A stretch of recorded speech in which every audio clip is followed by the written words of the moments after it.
A China indica um caminho para a economia do futuro e mais, uma economia comunista e dinâmica ao mesmo tempo, é possível?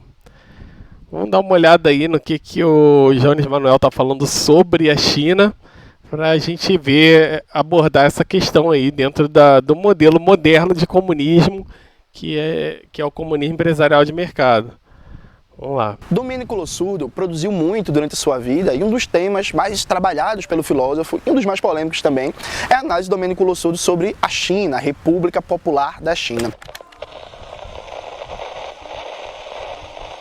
É quase que um consenso, na grande maioria das esquerdas, seja no Brasil, seja na Europa Ocidental, nos Estados Unidos, pensar a China como um país que já abandonou seu projeto socialista e hoje é o que muitos chamam de um capitalismo de Estado. É um projeto político, é um projeto civilizatório que não tem mais qualquer tipo de relação com o socialismo e que integra o mundo capitalista com algumas poucas diferenças. Alguns teóricos, inclusive teóricos marxistas prestigiados, falam de imperialismo chinês e tratam a China, ou o que chamam de imperialismo chinês, no mesmo plano tático, teórico e estratégico que o imperialismo estadunidense. Lossurdo vai por um caminho bem diferente. Primeiro, como um crítico do colonialismo enquanto elemento central da modernidade burguesa, Lossurdo destaca a existência milenar da civilização chinesa e como, a partir da Primeira Guerra do Ópio, a China passou a ser colonizada e destruída e passou da civilização mais avançada e rica do planeta Terra para o país mais pobre do mundo, quando aconteceu a Revolução. Então, justamente essa visão aí que o Lossurdo tem, que o Jones está falando, tem um acadêmico brasileiro que está em alta, vocês já devem ter ouvido, né, o Elias Jabbour.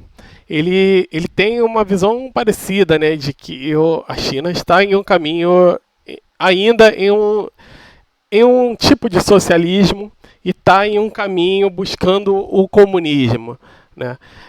Então é importante a gente ficar atento aí para a gente não cair nessa aí desse dogmatismo que existe aí. Muita gente acha que não, comunismo ou socialismo é o que acontecia na União Soviética, ou em Cuba, ou na Coreia do Norte. Outras experiências não são socialismo. Socialismo de mercado não é socialismo. Então a gente, quando fala em comunismo empresarial de mercado, aí muita gente vem e fala, não, isso não é comunismo, isso é capitalismo, sei lá, fala qualquer coisa. Claro que sem nenhum conhecimento e sem argumentos para fundamentar, mas é importante a gente ter essa abertura aí, de que de fato existem outras visões, né? Porque qual era o objetivo, né, do comunismo, o que Marx via como comunismo, né? E como alcançar isso? Como alcançar que é a grande questão, vamos lá. De fato, o que ele está falando aí é que a China passou por um período bem difícil ali no momento em que começou o socialismo lá, né? Porque eles passaram por as várias guerras ali, o Japão invadiu, passou pela Segunda Guerra Mundial com a invasão do Japão, passou por guerra civil, né? Contra as forças lá republicanas, da direita. Então a China ficou devastada. A renda per capita da China, em 1949, quando os comunistas triunfam sob o comando de Mao Tse-Tung, era a menor da Terra. A China era o país mais pobre da Terra, um país devastado, destruído por anos. E vocês podem ver, né, que como é que pode, né? Se tornou o país mais pobre naquele período e hoje é o país mais rico em PIB, né? Em PIB de paridade de poder de compra já é o mais rico, né? Em PIB nominal em dólar ainda está atrás dos Estados Unidos por pouco tempo, né? É só eles valorizarem um pouquinho a moeda que passa também os Estados Unidos, mas vocês podem ver que teve desde da mudança de regime, não da mudança lá que se tornou socialista, que ali ainda não teve um grande período de crescimento, mas desde o período de abertura, e eles começaram a ter um investimento em mercado, se tornou um tipo de socialismo de mercado, que teve um crescimento muito grande e se continuar assim, logo eles vão ter um padrão de vida de primeiro mundo melhor até, né? Porque de primeiro mundo ainda tem muita desigualdade. Claro que o modelo chinês ainda tem muita desigualdade, a gente vai falar isso mais pra frente aí, Mas se eles adotarem um modelo do comunismo empresarial de mercado, aí acaba a desigualdade e aí é só crescimento, é só melhora de vida. Aí é a melhor situação que a gente pode ter. Anos de colonialismo, de guerra civil, Segunda Guerra Mundial, de intervenções de potências imperialistas.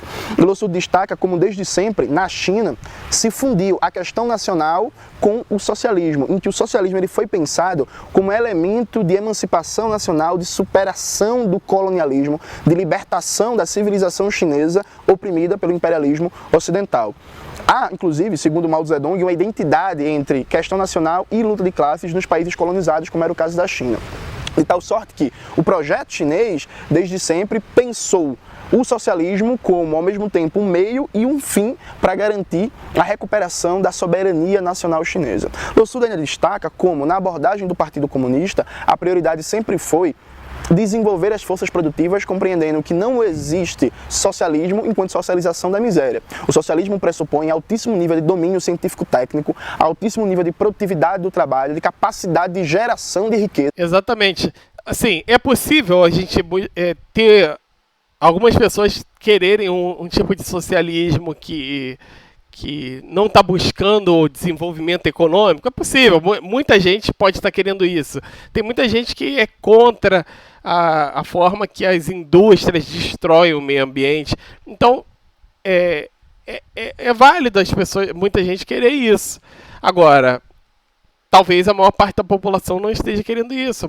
Me parece que aqui no Brasil a maior parte da população está querendo consumir, né? As pessoas gostam de consumir, então a gente precisa de um modelo de comunismo que viabilize a produção econômica crescer, a riqueza crescer e a desigualdade diminuir drasticamente para poder todo mundo ter condições de consumir. Porque o que a gente vive no capitalismo é justamente tem produção econômica, tem riqueza, mas só quem acessa a riqueza são os burgueses, né? E métodos ultra-avançados de organizar a produção e a distribuição da riqueza, e não a simples socialização da miséria existente. E, dentro desse prisma da prioridade do desenvolvimento das forças produtivas, Lossurdo sempre cita como Mao Zedong fazia uma distinção entre expropriação política e expropriação econômica da burguesia, em que os dirigentes chineses defendiam que todo o poder político devia ser tirado da burguesia e concentrado nas mãos do Partido Comunista, enquanto representante e instrumento da classe operária e da classe camponesa, mas ao mesmo tempo poderia ser permitido à burguesia manter elementos de propriedade privada enquanto instrumento tático do desenvolvimento econômico. Então, esse daí é um grande problema, porque no comunismo empresarial de mercado, a gente tem o crescimento econômico, a riqueza cresce, o dinamismo econômico acontece, as indústrias, os serviços, tudo cresce, a economia cresce, o desenvolvimento tecnológico aumenta, mas não tem rico para explorar. Essa é a grande questão. Esse é o ponto que a gente tem que chegar. Porque justamente no modelo chinês atual, eles expropriaram lá o poder da classe burguesa, mas a riqueza ainda está na mão dos burgueses. Então o que acontece? A tendência é que o risco deles retomarem o poder ainda existe, é crescente, e a desigualdade é crescente, e todos os problemas sociais advindos da desigualdade acontecem. Então, o modelo chinês é um modelo interessante, a gente tem que pegar como o comunismo empresarial de mercado faz, ele pega os melhores insights do modelo chinês e foca, e coloca assim, esse aqui é como deve ser feito. O melhor do que está acontecendo lá, e tirar o que está acontecendo de errado. Esse é o ideal para o momento. Ainda segundo Lossurdo, a revolução cultural proletária foi um ponto fora da curva dessa estratégia de construção do socialismo com foco no desenvolvimento das forças produtivas. Mas, mesmo na revolução cultural proletária, ainda existia uma forte preocupação com a ideia de desenvolvimento das forças produtivas, de alcançar o nível de desenvolvimento econômico da Inglaterra, da França e ultrapassar, inclusive, os Estados Unidos em pouco tempo. O processo de reformas e aberturas, comandado por Deng Xiaoping, que muitos leem como a restauração do capitalismo na China, o Lossurdo faz uma leitura que foi uma retomada do fio histórico da Revolução Chinesa, com prioridade da questão nacional, do desenvolvimento das forças produtivas enquanto elemento de construção do socialismo.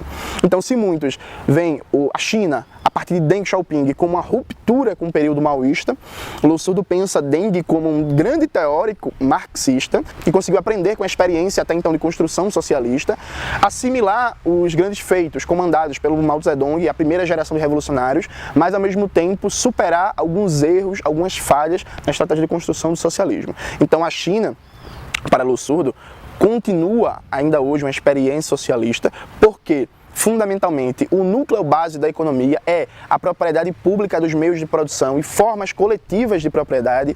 E esse ponto aqui é muito importante. Lossurdo sempre destacava o quanto não dá para falar da China quanto a estrutura de propriedade binária ou pública. Então, justamente é o que a gente tem nesse aspecto de funcionamento ideal da economia, que é o que tem de bom no modelo chinês, que a gente leva e sintetiza no Comune Empresarial de Mercado exatamente esse modelo, que não só é o núcleo que leva a economia para frente, mas toda a economia se pautar em meios de produção públicos. Então não tem meios de produção privado, então a gente não tem a burguesia, não tem ricos explorando os trabalhadores. Todas as empresas serão empresas públicas. E como garantir a eficiência dessas empresas? Elas vão ser administradas igual às empresas privadas. Então elas vão ter a mesma eficiência de uma empresa privada. Porém, ela é mais eficiente porque ela retorna o lucro da empresa, volta para a empresa. Não vai para o dono, como no capitalismo, que o lucro vai para o dono, que tira, não volta para a empresa. Não, esse lucro no Comune Empresarial de Mercado, ele volta para a empresa investe mais em tecnologia, em produção, em salário, tudo isso, e aí a empresa cresce mais. A economia como um todo, como ela é toda baseada nesse tipo de empresa, a economia toda cresce mais. E como a gente garante que vai ter um grande investimento? A gente pega o dinheiro dos impostos. Por exemplo, a gente tem um PIB, uma carga tributária aí de quase 40% do PIB. A gente pega esses dinheiros e cria as empresas. Só isso. E aí, com isso, a gente tem um grande capital sendo investido todo ano na economia. Um grande investimento na economia. Além disso, tem a geração de moeda, tem endividamento. Existem várias formas de fazer isso. Mas, provavelmente, a principal é dos impostos. Mas é útil para justamente manter a economia crescendo, investindo cada vez mais, e as empresas, o lucro dela vai ser reinvestido, ou seja, o investimento na economia vai ser maior do que esses 40% de carga tributária, porque vai ter o lucro das empresas. Então o investimento na economia vai ser o maior investimento no mundo. Público ou privado, como é na maioria dos países ocidentais. A China tem várias formas de propriedade. Propriedade estatal, propriedade mista, propriedade coletiva dos trabalhadores, cooperativas, propriedade em que ela é formalmente privada, mas a gestão, por uma série de questões, está nas mãos do Estado. Joint ventures entre empresas coletivas, públicas e privadas. A própria empresa muito falada e comentada, a Huawei não é uma empresa privada. Ela é uma empresa coletiva de propriedade dos trabalhadores da Huawei, como são muitas empresas na China. Então, para Lossurdo, a economia, o núcleo central continua sendo a propriedade coletiva pública dos meios de produção. O poder político continua nas mãos do Partido Comunista.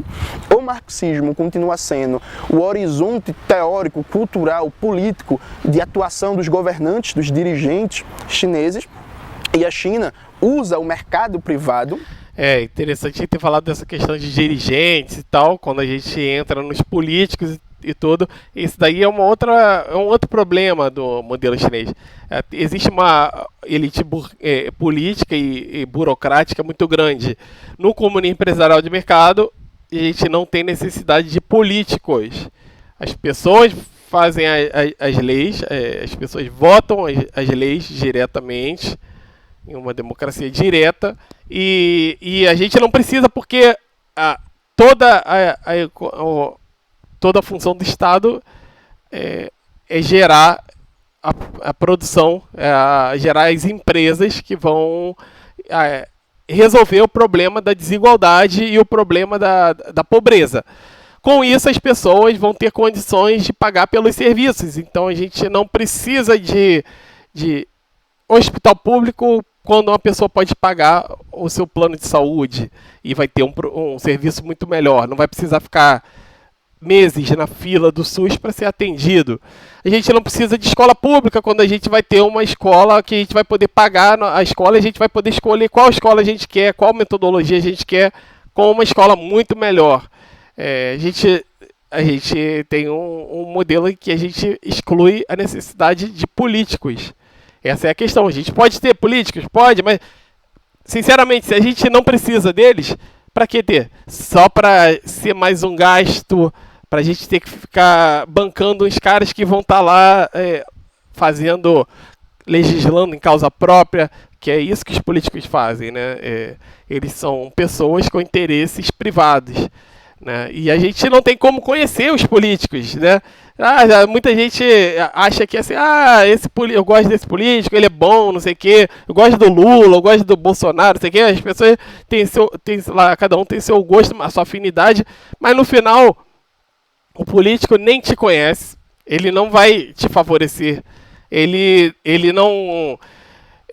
no final das contas, você não conhece ele. Então, ele pode estar mentindo sobre tudo que ele está falando para você em campanha, e provavelmente ele está, porque ele está fazendo aquilo para ganhar a campanha, porque ele tem interesses financeiros por trás, e você não tem como conhecer. Então, é muito melhor você não ter esse tipo de necessidade de ter essa pessoa ali para isso. Se você quer se livrar da exploração burguesa, para que você vai entrar em uma exploração política? Que também é uma forma de exploração. Usa a burguesia chinesa como instrumento de desenvolvimento das forças produtivas na sua estratégia, pensando no socialismo como não socialização da miséria, mas como ponto alto de desenvolvimento, da fronteira tecnológica, de capacidade de produzir riquezas. É claro que Lossurdo sabia dos riscos e perigos do desenvolvimento de relações capitalistas. Ele também não negava de que a burguesia chinesa disputa o poder político, de que no processo de reformas e abertura houve vários elementos de regressão, inclusive no processo de construção socialista, com crescimento de individualismo, formas de competitividade tipicamente burguesas, grupos de interesses. A China, por exemplo, embora alguns digam que é um sistema totalitário, tem um pensamento liberal econômico muito forte nas universidades. O monetarismo do Milton Friedman é muito forte na China, no debate econômico chinês. Você tem teóricos, partidos, organizações liberais na China. A burguesia se organiza, disputa o poder político na China. Mesmo considerando todos esses riscos, Lossurdo entendia que é fundamental não se alienar do mercado. Essa questão aí foi aquela que eu falei lá no início, né? Justamente a burguesia crescente vai disputar poder com os membros lá do Partido Comunista, né? Sempre foi assim e vai continuar sendo. Quem tem o poder, quem tem dinheiro, também tem poder. Ele pode financiar campanhas, ele pode fazer como... Saiu um vídeo aí do Ian Neves aí falando sobre Brasil Paralelo, né? Como que eles financiam? São muitos milhões, é dinheiro, muito dinheiro. Quem está financiando isso, né? Provavelmente são os burgueses lá com interesses, lá com aqueles interesses deles que todo mundo sabe quais são. Mundial como forma de absorver a tecnologia mais avançada que existe, como forma de reduzir a capacidade de bloqueios econômicos e criar uma diplomacia que impossibilite o isolamento do país e, consequentemente, facilite as agressões imperialistas. Um país isolado, na leitura geopolítica que Lossurdo fazia, estava mais sujeito às agressões imperialistas dos Estados Unidos e da OTAN. Então, Lossurdo pensava todos esses elementos contraditórios do que seria uma transição socialista, como a existência de bilionários, mercado privado, consumo de luxo, crescimento do individualismo, de formas de concorrência, como contradições necessárias do processo de desenvolvimento das forças produtivas.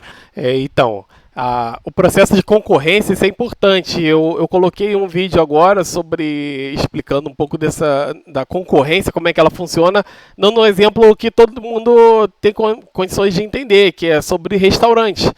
Então, a questão é a seguinte: a concorrência faz os serviços e os produtos melhorarem, porque ela tem incentivo para isso. O monopólio não. Esse é um dos motivos que o socialismo de planejamento central não tem como gerar produtos de qualidade que as pessoas queiram, porque não tem concorrência, então as pessoas não têm incentivo para comprar um produto que venda em um local diferente, que venda um produto melhor. Nenhum cara que produz tem incentivo para produzir algo melhor se ele vai... o cara vai ter que consumir aquele produto de qualquer jeito. Agora, a questão é a seguinte: a comunidade empresarial de mercado tem esse modelo da concorrência. E esse modelo é crucial para o bom funcionamento desse sistema.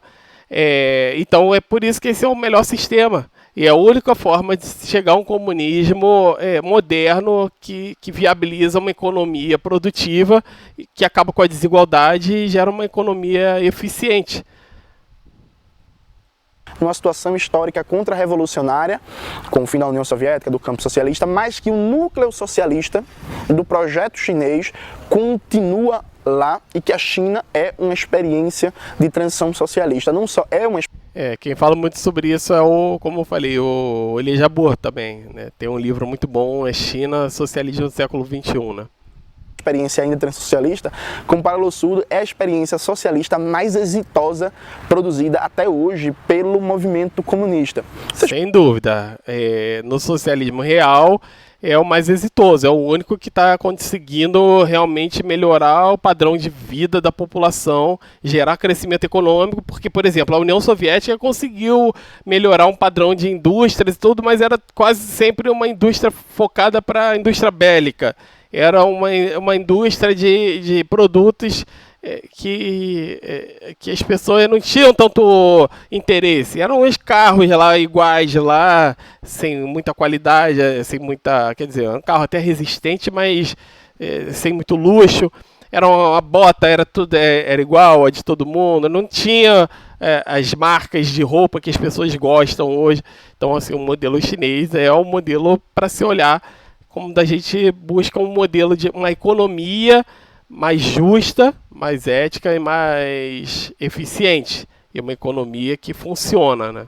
Podem ver uma análise muito polêmica e que Lo Surdo não teve tempo, infelizmente, de ver. Ele faleceu há 2 anos atrás, mas as mudanças na política do partido com o governo Xi Jinping e que se aceleraram agora com a pandemia, para alguns vem dando razão à análise lossurdiana. Para outros não, só se trata apenas de reforço do capitalismo de Estado e do dirigismo da economia. É um debate amplo, é um debate aberto, é um debate muito polêmico que a gente não vai conseguir fechar nesse vídeo. Mas, fundamentalmente, é importante destacar que se para muitos marxistas a China, enquanto experiência socialista, já foi, para a maioria dos marxistas, para outros, como Domênico Lo Surdo, não. A China ainda é uma vibrante experiência socialista com um experimentado e maduro partido comunista que apresenta uma capacidade de aprendizado gigantesco e de adaptação aos desafios da construção socialista. Com que lado do debate você vai ficar, você vai concordar, eu não sei. É um elemento de estudo, como eu falei, aberto. O que eu concordo, eu também não vou falar, porque esse vídeo é sobre o pensamento do Lo Surdo. Vocês vão ficar na dúvida como eu me posiciono em relação a isso. Só que uma coisa é certeza. É fundamental para compreender a China, compreender como o Lo Surdo pensava a grande jornada histórica da Revolução Chinesa. É isso aí. É um modelo que se adaptou, né? É isso aí, gente. Vocês leiam o livro aí do Comunismo Empresarial de Mercado, assistam os vídeos, se inscrevam aí no canal para acompanhar os vídeos sobre o tema. Quem puder também pode entrar no grupo de estudos, eu sempre coloco o link aí nos comentários. E quem puder também ajudar a produzir material aí, pode contar comigo, fala comigo e vamos à luta aí, porque a gente tem que estar buscando sim que é melhorar a nossa sociedade, né? E o modelo que a gente tem atual aí fracassou, né?